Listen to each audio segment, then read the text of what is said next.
obviously, developed economies also have their own weaknesses and their own vulnerabilities. But rarely, if ever, I've heard anything about the weaknesses of developed economies or large corporations. But it's very bizarre that when we talk about the developed, when we talk about the rich, we talk about the strengths. When we talk about the poor, when we talk about the downtrodden communities, we talk about the weaknesses. And yet, both the rich and the poor continue to live. And both the developed economies and the developing economies continue to coexist. I would like to change this discourse. And I would like to look at climate or look at Pakistan from the climate perspective, from a point of strength, as an opportunity, as something that we can actually, for real, not in the term of ratifications and discussions and just COPs, but actual outcomes, we start to describe ourselves and start to track ourselves. I mean, many decades ago, I worked in a lot of countries and I've done the industrial strategies of about 4 different countries.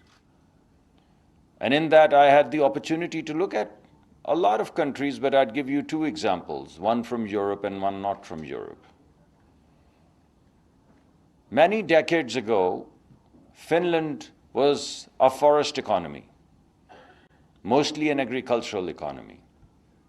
And that led to the growth of rubber and tire industry. I understand that Nokia, which was the telephone company, was once probably a tire company or a rubber company.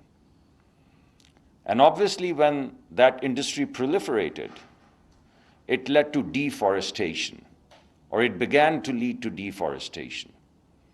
And as a response to that, as a responsible country, they came out with the highest standards, the world's highest environmental standards at that point in time. This is before European Union and Commission. And as a consequence of that, at one point in time when I studied them, they were the largest exporters of environmental technology across the world, because they set standards. In order for them to meet those standards, they had to come up with technologies. And in order to actually implement those technologies, they had to come up with an innovation system.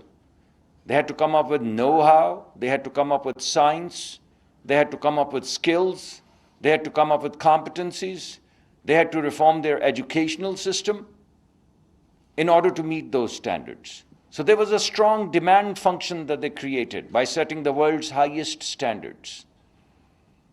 And in order to meet that demand function, they had to change the entire supply value chain, including particularly the skills, including particularly competencies.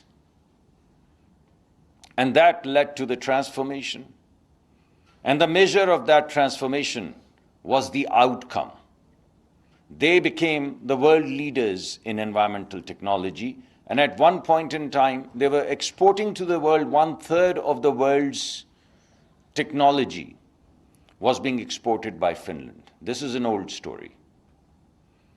I'd give you a more recent one. Just about a few decades ago, a few decades after the Finland story, the world's dirtiest cities were in China.